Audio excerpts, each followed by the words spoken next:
m'envoie ton chant, c'est pour y cueillir. On m'envoie ton chant, c'est pour y cueillir. Je n'ai point crié, j'ai cherché des nuits. Au chant de l'alouette, je veille, je dors. J'écoute l'alouette et puis je m'endors. On commence? Bon bonjour et re-bienvenue à l'épisode 3 des Canards chantants. Maintenant en couleur, nous avons développé de la nouvelle technologie qui nous offre une caméra. Je suis Canard 1, Étienne Savoie, bonjour, et je suis accompagné de Canard 2, Jacob Racine. Canard 2, ainsi que Canard 3, Maud-Fort. Bonjour. Et nous avons un invité plus que spécial, même les mots de la Bible ne peuvent pas décrire. Monsieur Martin Carrière, bonjour monsieur. Alors bonjour. Alors, aujourd'hui, ce que nous allons discuter, c'est bien la Cafétèque. Alors, j'explique rapidement. La Cafétèque, c'est un spectacle organisé par l'école de Castleman depuis 1900... Commencé en 1974-75. Alors, ça fait très, très, très longtemps. Plus vieux que ma mère, en fait. Et c'est une assez grosse production avec plusieurs équipes. Et cette année, nous avons ramené la Cafétèque après quelques années d'absence. Et on est ici pour discuter un peu de qu'est-ce qui se passe dans les coulisses de la Cafétèque. Donc, c'est pour ça qu'on a invité un peu le directeur de la Cafétèque, M. Carrière. On peut dire ça. Oui. OK. Ainsi que 3 acteurs de la Cafétèque, soit moi et Canard 2 et 3. Et, j'aimerais commencer par poser des questions à M. Carrière. Alors, Jacob, Oui, tu commences. parfait. Je vais commencer. Donc, de un, bonjour. Bonjour. Et je vais commencer avec ma première question, qui est qu'est-ce qui te rend le plus fier de la Cafétèque de cette année? Tout ce que je vois là, de la Cafétèque, ce qui me rend le plus fier, c'est vraiment avoir toute la chimie qui s'installe au niveau là, des élèves et des membres du personnel. Surtout après une absence d'environ 4-5 ans, où est-ce qu'on a perdu un peu la mémoire corporative de qu'est-ce qui était là, ou qu'est-ce qui est la Cafétèque. Au niveau des élèves, quand on a fait nos premières rencontres, c'était surtout je me souviens de l'avoir vu quand j'étais en 6e, en 7e année. Puis de présenter aux élèves c'est quoi la Cafétèque, l'historique, d'où ça vient, où on va avec ça. Puis là, au fur et à mesure que ça avance, c'est que je crois, du point de vue des élèves, c'est qu'ils réalisent que c'est quelque chose de gros, c'est quelque chose de beau. Puis c'est de tout voir ça là, s'installer jusqu'au produit final. On est à 3 semaines des représentations. Donc, le tout progresse là, super bien. Mais c'est vraiment ça là, qui me rend le plus fier, là, de voir là, que les élèves puissent vivre là, cette expérience-là. Wow. Okay. Puis je peux le comprendre parce que nous, on fait partie, puis il y a comme une magie dans les pratiques, puis on sait qu'on fait quelque chose qui est un peu plus grand que nous. Puis d'où vient ma deuxième question, qui est d'où est venue l'idée de repartir la tradition qu'est la Cafétèque après la COVID? Parce que là, il y a des profs qui ont changé, il y a sûrement plein de choses comme la COVID a arrêté tout ça. Moi, je suis arrivé aussi. Ça, c'est un gros développement. C'est tout à cause d'Étienne, yes! Fait que c'est ça, qu'est-ce qui a donné le goût de repartir la tradition de la Cafétèque? L'idée de la repartir, c'est que la Cafétèque, ça fait partie de l'institution de l'École secondaire catholique de Castleman depuis tout près maintenant d'une 50aine d'années. Donc, elle a connu différents formats, plusieurs formats. À un moment donné, on faisait une Cafétèque à toutes les années. Ça a été plus théâtre, ça a déjà été café chantant. La COVID, comme bien des choses, là, elle a affecté toutes les sphères là, de notre vie. Puis, je trouvais ça là, important de pouvoir redonner ça là, aux élèves, de vivre cette expérience-là, mais aussi à la communauté. Parce que cette année, on fait, là, je pense que c'est la première fois là, qu'on fait ça, un spectacle dédié aux anciens membres là, de la Cafétèque, qui est le mercredi. Donc, il y en a plusieurs qui viennent, qui ont hâte d'assister, ils ont hâte de voir qu'est-ce qu'il y en est. Fait que ça, c'est d'une part, là, c'est une chose. L'autre part, c'est que je trouve les arts, c'est super important pour le développement personnel, que ce soit l'art dramatique, que ce soit la musique, que ce soit au point de vue des décors, de l'art visuel, que ce soit au point de vue de l'accueil. C'est un projet là, qui est très, très, très rassembleur puis qui vient toucher toutes les sphères de la clientèle là, scolaire. Donc, pour moi, c'est quelque chose qui est important qu'ils puissent participer là, à un projet. Parce qu'à l'école, on n'a pas juste des sportifs, on n'a pas juste des gens qui travaillent au point de vue là, des ateliers. On a tout le côté là, artistique qui occupe une grande place là, à l'ESCC. Puis, c'est un projet là, parmi tant d'autres là, en or là, qui vont mettre en valeur puis aller chercher ces talents-là. Oui, parce que n'importe qui pourrait rejoindre la Cafétech parce que ça regroupe tellement de personnes différentes. Puis c'est vrai que ça fait longtemps que ça dure. Moi, mon père l'a fait. Mon père, il a proche de 52, 53. Ouais. Donc, tu sais, leur partir, j'ai trouvé ça vraiment cool. Okay. J'ai fini mes questions, puis je suis très content de mes réponses. Donc, écoute, Jacob, c'est une très belle question, très belle réponse. Ton frère a fait la Cafétech aussi, n'est-ce pas? Moi, toute ma famille a fait la Cafétech. Wow, un technicien, un acteur, puis là, j'essaye de faire un acteur. J'essaye. T'essayes? Ça s'en vient. Il reste 2 semaines ou 3. C'est chill, c'est chill. C'est pas le temps de paniquer tout de suite. Non! Peut-être tantôt, là, mais... On a un meeting ce soir, on verra où t'es rendu, Jacob. Alors, sans plus tarder, Montefort, oui. Canon 3. Donc, bonjour, monsieur. Bonjour. Donc, toi, à combien de cafétech que tu as pu assister ou t'as participé ou t'as juste vu en général? Excellente question. À défaut de trahir mon âge, Cafétech, je crois que j'en ai supervisé 4. Puis j'en ai vu, je te dirais, une bonne dizaine d'autres facilement. Okay. Donc, en étant élève ici à l'école, au secondaire, j'ai participé à la Cafétech, à différentes tâches. Puis, fait quoi, je dirais, ça fera la douzaine et plus. Là. Donc, oui, j'ai vu ce projet-là le progresser. Wow. Puis, selon toi, est-ce que la Cafétech en général, les productions ont-tu amélioré avec le temps ou est-ce qu'ils ont genre désamélioré ou est-ce que c'est pas mal pareil? OK! Non, mais... c'est une question. C'est bon, monsieur. Je comprends le sens de ta question. Toutes les Cafétech sont excellentes parce qu'ils ont chacun leur couleur. Ça a commencé dans les premières années un peu comme un café chantant, qui était des différents numéros de variété. Par la suite, on lui a donné la couleur aussi des membres du personnel qui ont travaillé à l'école. Donc, on parle d'André Thibodeau, qui est un ancien enseignant de théâtre là, ici, qui donnait un volet plus théâtral. Donc, soit des pièces qui étaient déjà écrites ou on a fait des compositions là, d'élèves un peu là, comme cette année. Fait qu'on est parti de différents formats. On a travaillé pendant certaines années avec un peu le comédie, un peu du burlesque, puis de l'absurde aussi, style là, un peu là, théâtre d'été. Donc, je te dirais que qu'est-ce qui a amélioré beaucoup, c'est au niveau de la technologie. Au niveau de l'école a fait des achats avec des partenaires communautaires, au point de vue de l'éclairage, au point de vue du son, au point de vue de l'estrade, puis tout ça. Donc, ça, je te dirais, au point de vue de la technologie, là, ça s'est grandement là, amélioré.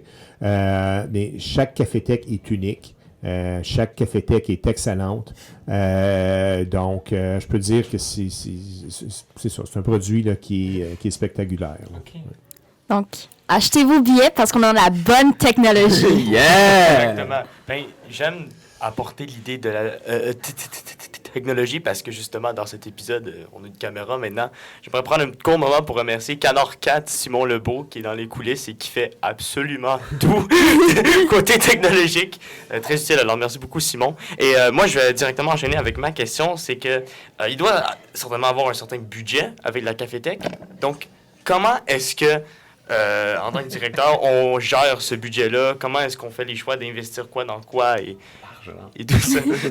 Oui, on parle déjà d'argent, je sais. Et, oui, la question du budget, disons, après d'abord, la Cafétech doit être autosuffisante. Donc, avec des partenaires communautaires, où est-ce qu'on a demandé là, soit des dons en matériaux, par exemple, au point de vue des costumes.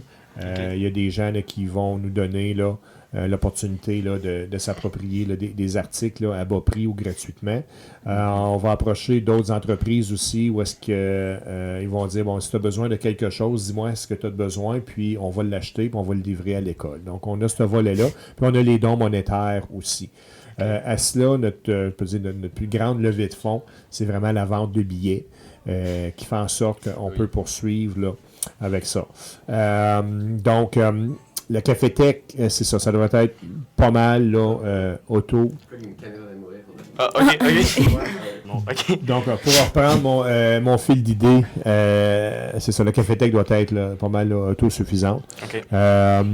Puis aussi, ça a progressé aussi là, avec les années. La Cafétech, qu'est-ce qu'elle va rapporter à l'école? Quand il reste des sous, disons à la fin là, de cette année, on a toujours réinvesti dans l'école. Donc, que ce soit de l'éclairage, que ce soit, on a fait de l'achat de 3 nouveaux micros cette année pour la Cafétech. Avec des partenaires communautaires, on était capable d'amasser de l'argent pour une nouvelle estrade. Donc, les profits qui sont générés par la Cafétech, c'est toujours retourné au niveau de l'école pour le bien-être là, de la communauté. Là. OK. Bien, merci beaucoup, M. Carrière, d'avoir pris votre précieux temps pour répondre à ces questions-là. Moi, je parle pour tout le monde dans la pièce en ce moment quand je dis que la Cafétech, c'est vraiment un événement qu'on va s'en rappeler. À ne pas manquer aussi. À ne pas manquer aussi, achetez vos billets, d'ailleurs. 15 Oui. Et cela dit, M. Carrière, merci beaucoup. Ça fait plaisir. Merci de m'avoir accueilli. Ça fait beaucoup plaisir. Et nous, on va enchaîner directement avec le segment de l'intermission. Alors, merci beaucoup. Intermission.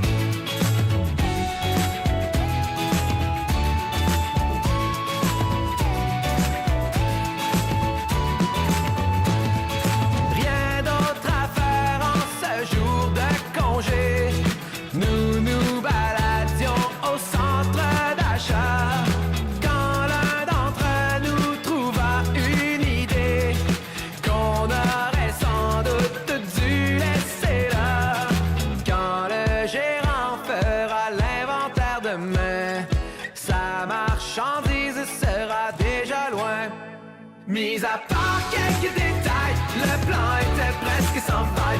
C'est un vol à l'étalage, c'est un vol à l'étalage. Impossible que ça déraille, c'était du superbe travail. C'est un vol à l'étalage, c'est un vol à l'étalage. Pendant que l'un créerait la diversion, en posant des questions à la caissière, les autres rempliraient leurs pantalons d'articles de sport et de produits divers. Quand le gérant fera l'inventaire demain, sa marchandise sera déjà loin. Mis à part quelques détails, le plan était presque sans faille. C'est un vol à l'étalage, c'est un vol à l'étalage. Impossible que ça déraille, c'était du superbe travail. C'est un vol à l'étalage, c'est un vol à l'étalage.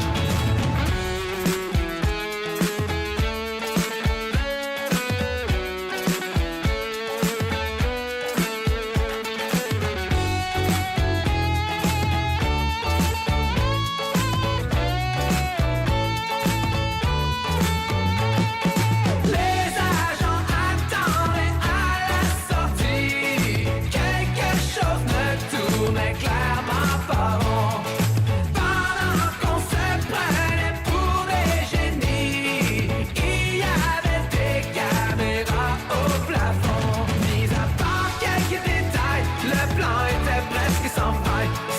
un vol à l'étalage, c'est un vol à l'étalage. Impossible que ça déraille, c'était du superbe travail. C'est un vol à l'étalage, c'est un vol à l'étalage. C'est un vol à l'étalage, c'est un vol à l'étalage. C'est un vol à l'étalage, c'est un vol à l'étalage. Alors, là, la dernière chose qu'on a dit l'autre jour, c'était nous allons aller à l'intermission. Fait que là, on fait en semblant qu'on a tout écouté Vol à l'étalage des 3 accords, ok? Mais l'éclairage est pas pareil. Alors, nous venons d'écouter Vol à l'étalage des 3 accords. Ouais. Alors, pourquoi, là, les gens à la maison doivent se demander pourquoi est-ce que l'éclairage est différent, pourquoi est-ce que l'angle de caméra est différent, où est Martin Carrière, et pourquoi est-ce qu'on n'est pas habillé de la même manière, et pourquoi est-ce que je suis si bon? Eh bien, la réponse pour toutes ces questions, Suspense. c'est dans le prochain épisode. Ouais! Non, mais pour vrai, guys, c'est la Saint-Valentin aujourd'hui, right? C'est vrai. La journée de l'amour. Et j'aimerais dire que... Je vous aime, guys. Oh! Désolé. Moi, j'aimerais dire une chose que j'aime, et c'est... Moi. Ben, c'est la cafétèque. Hein. Donc, mais... pour vrai, on vient d'écouter Vol à l'étalage des 3 accords, qui est une chanson que moi j'aime beaucoup. Et, mot de forme, Oui. c'est une chanson que tu voulais mettre sur le podcast. Oui. Contre mon gré. Ok. J'étais pendant mon break de lunch. Il y a l'histoire. Ok. Puis moi, je travaille dans un magasin. Puis D'accord. j'écoute ok. la radio. Puis je suis parkée à l'extérieur du magasin. Puis là, il y a cette chanson-là. Donc je pense que c'est un signe que s'il y a un magasin à Catwoman qui s'est fait voler pendant mon heure de break, c'est pas ma faute. Moi, je mangeais mon lunch. Tu vas te faire renvoyer. Non. Ça va l'être, ça. Non! C'est ça. Donc t'es en train d'avouer que Non. t'as vu quelqu'un J'ai voler rien à vu. l'étalage J'ai rien Et t'as vu. rien et t'as rien fait. Rien fait. Rien vu, rien fait. J'ai rien vu. Donc comment ça peut être ma faute? J'aime bien cette chanson. Moi, j'aimerais. C'est ben, les 3 accords. Moi, j'aime beaucoup les 3 accords. Ma mère, elle écoute toujours ces tunes-là. Quand j'étais jeune, ça m'écœurait, mais là, plus vieux, je comprends comme. Je comprends l'humour derrière les chansons. Et Vol à l'étalage, c'est pissant comme truc.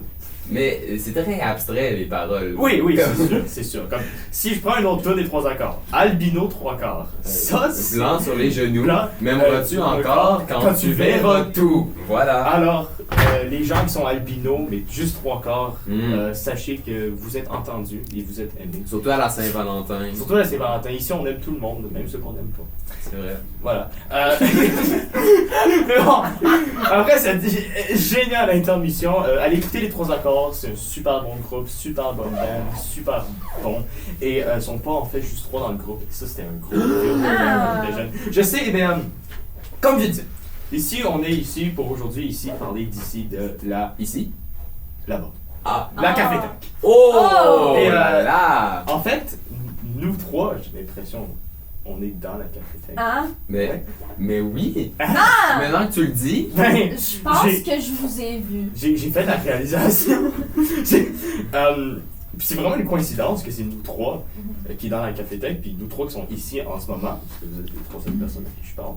Et j'aimerais vous poser des questions sur votre expérience en tant que cafétéquiste. oui.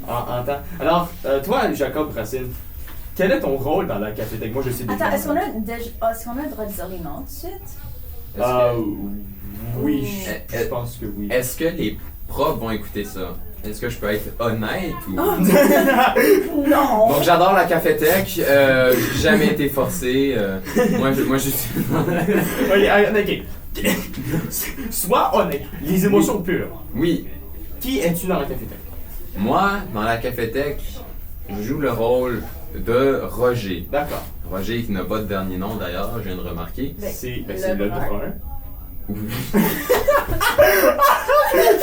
Ça disait juste Roger, non mais... C'est vrai, donc je suis Roger Lebrun. Le brun.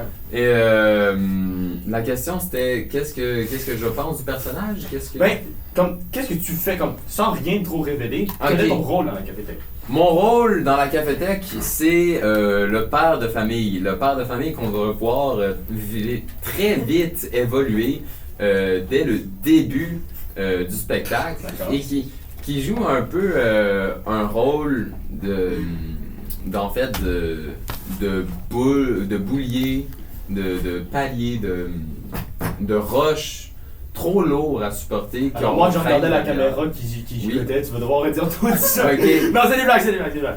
Ben je dis en fait que mon rôle c'est comme les prisonniers là, ils ont comme une boule. Oui. Ben Roger c'est un peu ça son personnage, il essaie d'être libre mais il est tout le temps en train de penser au passé, il est tout le temps retenu par ce qu'il a fait. Mais qu'est-ce qu'il a fait? Suspense. Et c'est tellement puissant ce que tu viens de dire. Merci. Pour vrai, là, tu viens de faire preuve de beaucoup de... Et surtout, t'es très crédible avec la tache de cendre sur ta tête. Fait beaucoup de sang. Et c'est drôle qu'il y ait une tache de cendre parce que ben, dans la pièce, Oui. t'es mort! Oui, je suis mort. Et ça, on peut le révéler parce que Spoiler. c'est comme... Ah, c'est sur le poster. C'est sur le poster, oui, c'est vrai. Je vais faire une interprétation de mon personnage mort. Vas-y. Voilà. Acheter Ouais. Alors, et toi, Bonneforme, Oui. qui joue-tu dans la catégorie? Moi. Que fais-tu? Moi, j'ai fait Barbara. Qu'elle a le. Pas de dernier nom, actually. C'est déjà. Mais Barbara, elle est awesome. Ok. Genre, je sais pas trop quoi dire d'elle. Parce que... Jacob s'en va dans un truc super philosophique et tout. Non, mais- Elle est awesome! Elle- C'est comme le meilleur personnage que j'ai jamais vu. Non, comme- mais comme. Ever! Il y a rien trop de deep à dire avec elle. Moi, j'aime Barbara. Ben, ok, de deux manières. Premièrement, ping! Deuxièmement, Saint-Valentin, c'est Saint-Valentin. Saint-Valentin. C'est acceptable. deuxièmement, le rôle de Barbara, au départ, c'est vraiment la femme de Mike. Mhm. Et on va découvrir plus tard que Barbara est plus que la femme de Mike. La Oh. femme de Mike, Oh. elle est Barbara. Oh. Elle est sa propre personne. Elle est sa propre Wow. personne. Et ben, pour le développement de Mike, elle est très cruciale, j'ai envie de dire. Et pour les autres personnages autour. Barbara, c'est vraiment un icône, là. Et là, je vais aller loin, ok? Mais pour le traitement des femmes au cinéma, ok? Ok. Je trouve que Barbara est un personnage très important pour ça. Parce que ça montre à quel point que tu peux être ta propre personne tout en aidant les autres. Fait que ça montre un balance. Mhm. Donc, ça, c'était du mansplaining. de Attends, non! Ça va, Étienne, Ok, non. quand en chantant, on va juste être deux à partir de maintenant. Bye! C'est fini. Non, mais Ça va honnêtement, canceller! je trouve t'as bien expliqué ça parce que genre le vibe de Barbara, c'est comme c'est stéréotype, c'est féminin stéréotype rose. Yeah! Mais et plus que ça, puis elle voit plus que ça.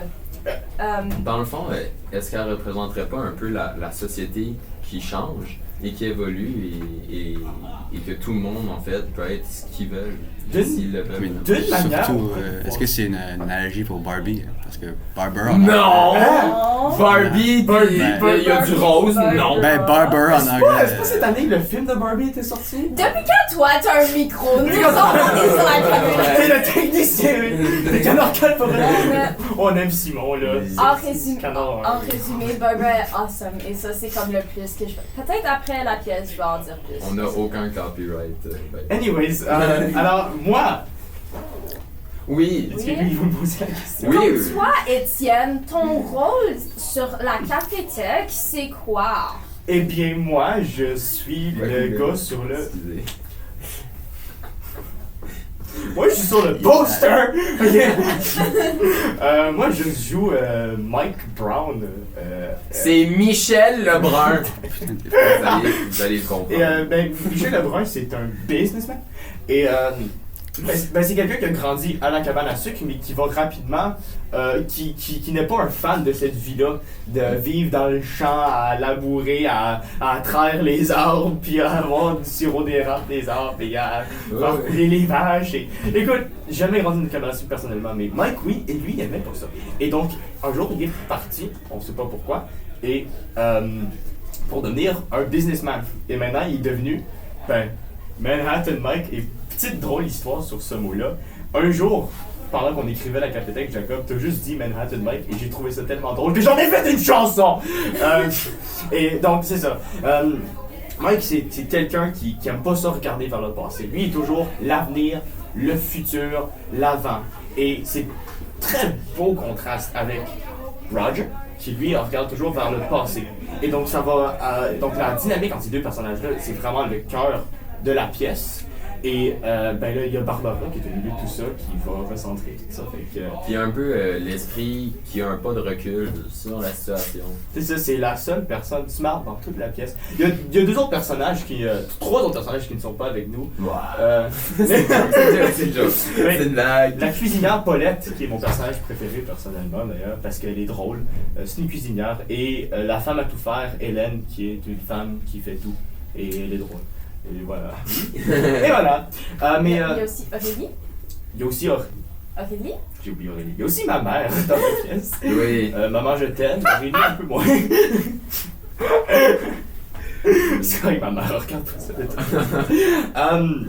Il y a Aurélie. Et ben, anyways. Oh, attends, d'ailleurs, aucun rapport. Je porte des bas des canards chantants en ce moment. J'ai des bas de canard et je viens de réaliser ça. Et moi, je porte des bobettes de casse. C'est une blague. Hey, Jacob. Je vous adore. Quel est le bruit du canard en anglais? Quank. Coubé. Donc, comment est-ce qu'on l'a besoin de C'est à voir. Je c'est à voir. Alors, comment est-ce que votre rôle dans la cafétèque... Non. Comment est-ce que vous êtes adapté pour jouer votre rôle dans la cafétèque? Qui commence? Je peux commencer. Ok. Ok. Mon Parce que- personnage est cool. Parce que je fais partie de l'écriture pour genre Cafétech. Puis je feel un peu comme Barbara, c'est genre mon enfant. Parce que j'ai un peu aidé avec l'idée de Barbara. Oui, c'est vrai. Donc, Parce que- comment je. Je suis désolé. Oui. On a aussi écrit la cafétèque du 3. On a participé. On va les revenir. Continue. Mais comment je me suis adaptée à elle? Ben, je sais pas, honnêtement. C'est Ok. comme- C'est venu naturellement. Oui, Tu dirais, ok. non. Moi, je dirais que tu serais peut-être basé sur un effet que la société a eu cette année, le film Barbie. Hein? Ah non, Hein? jamais. Ça me dit quoi? C'est une blague. Ever so slightly. Mais c'est genre. Je pense à genre une fille stéréotype de New York qui est comme toute famous, puis whatever. Puis genre, yeah.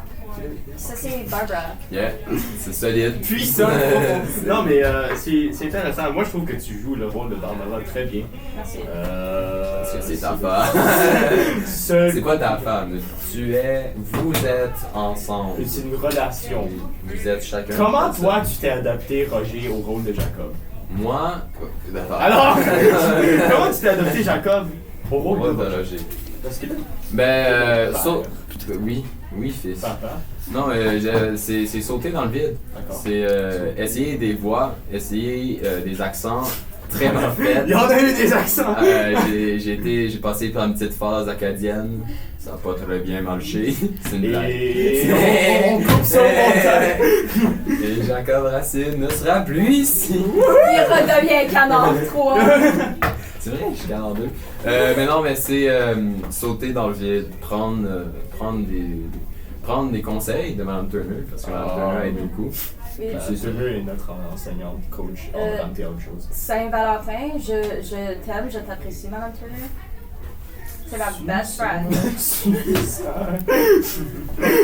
Génial, sachant que ça va être dans toutes les collèges. Non, mais On peut couper ça, right? Et toi, oui. Étienne, Ouais. comment t'es-tu, comment dire, approprié le rôle de Mike? Eh bien, je sais pas si tu demandes. On met ça sur YouTube. Ah, c'est filmé. Alors, ben moi, Mike, là, ça me stresse tellement. J'ai comme l'impression, j'ai pas encore trouvé mon Mike intérieur. Et je dis ça de 2 semaines du spectacle, mais je dis ça parce que Mike, c'est quelqu'un de tellement complexe, selon moi. Pour les ceux qui ont écouté Arcane dans l'audience, Jinx, le personnage, la folle, elle qui a comme un peu 2 manières de voir des choses. Il y a son côté où est-ce qu'elle est en colère Et donc, elle déteste sa sœur, mais aussi son côté humain qui demeure et où est-ce que c'est elle qui veut aller trouver sa sœur et qui aime tout de même. Et là, ces deux côtés-là font qu'elle a des personnalités doubles et elle est très très folle et elle tue beaucoup de personnes. Mike n'est pas comme ça. Mike est comme challengé entre genre être riche, être un businessman, être bon et le meilleur. Et il se pense vraiment comme ça, parce qu'il y a une chanson. Et alors ensuite, il y a aussi son côté plus humain, où est-ce que, tu sais, il est avec Barbara. Et là aussi, il y a comme son attachement à la cabane à sucre. Mais moi, pour jouer ce rôle-là, j'ai vraiment essayé d'aller chercher comme ces deux parties-là de Mike Lebrun et de les combiner ensemble pour faire une personne qui est très... le mot que je vais utiliser, c'est un anglicisme, mais c'est conflicted. Pour jouer. Utilisation d'anglicisme. Et on Punition. Punition d'anglicisme. C'est ça. On refait exactement. Non, spoiler. C'est ça. Je suis très attaché à Mike. Je le trouve tellement intéressant. C'est quelqu'un que moi, en tant qu'un gars qui a joué juste des pirates puis des personnages très très drôles dans son passé, c'est vraiment un défi de jouer quelqu'un de sérieux et de contrôlé comme ça. C'est ça. Ça me fait penser à dans Suits, le gars là. Oui, le gars dans Suits là. Le gars. Simon le bon, Personne jamais n'a écouté. écouté. Vous qui avez écouté Suits, vous savez de qui je parle. Tout le monde écoutait Arcane, personne n'écoutait Suits. Alors vous, qui n'avez pas écouté Suits, Oui. shame. Non. Alors là, on commence sévèrement à manquer. Est-ce que j'ai pu checker l'heure sur ton Il téléphone? est 38. Ok, on a encore un gros 10 minutes avant la cloche du dîner. Là. Je vais juste finir avec un petit quelque chose vite fait. C'est que les trois ensemble, on a participé à l'écriture et à la rédaction et à l'écriture de la cafétèque. Oui. Ensemble. Oui. Moi, je trouvais que c'est une expérience magique. J'aime beaucoup écrire. Et je sens vraiment que... Oui. Et toi, toutes tes scènes, Jacob, que t'avais écrit, on les a coupées. Non, non, ils ont été bien modifiés. Voilà. Mais non, mais... Bien changés. Scène 7. Elle est magique. C'est une scène de magique, c'est vrai. Mais t'aurais très changé. Mais moi, pour moi, écrire la cafétèque, j'ai pu mettre un peu de moi dans la cafétèque, dans le script. Et c'est ça qui rend ça cool. Comme c'est que la cafétèque, c'est une production avec des élèves et des enseignants. Et là, il y a du cœur juvénile de moi et de mes amis. Donc ça fait très... c'est très bien pour les adultes, pour les enfants, pour les bébés, pour les fœtus, pour les morts aussi. Ah oui, Donc, comme Roger Voilà. et Aurélie. Donc c'est ça. Avez-vous autre chose à dire sur le fait que vous avez aidé à écrire la cafétèque? Oui, je trouve que c'était une bonne expérience. Ok. Mais c'est aussi comme weird parce que tu te rends...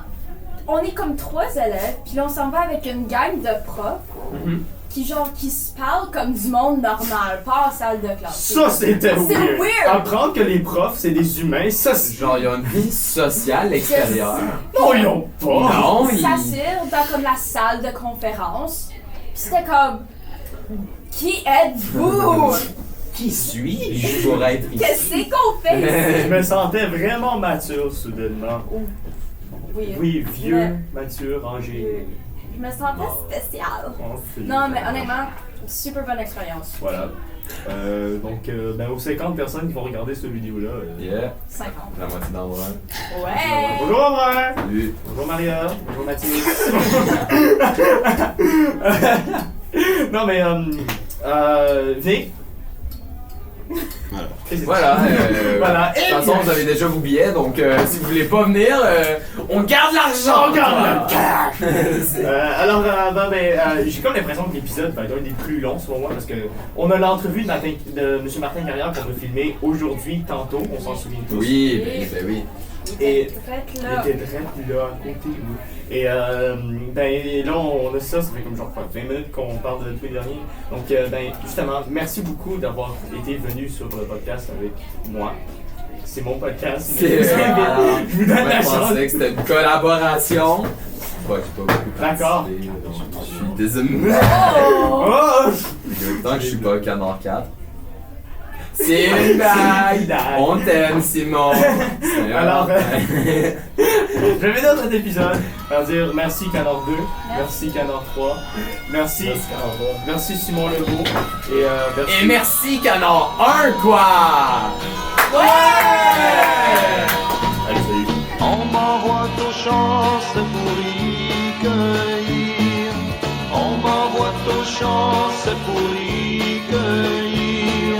Je n'ai point cueilli, j'ai cherché des nids.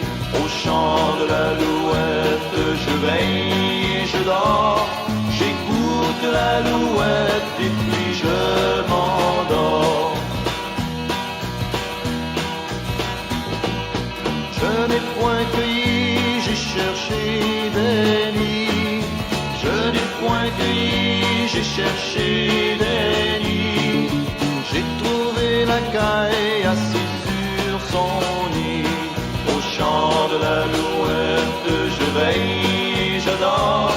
J'écoute l'alouette et puis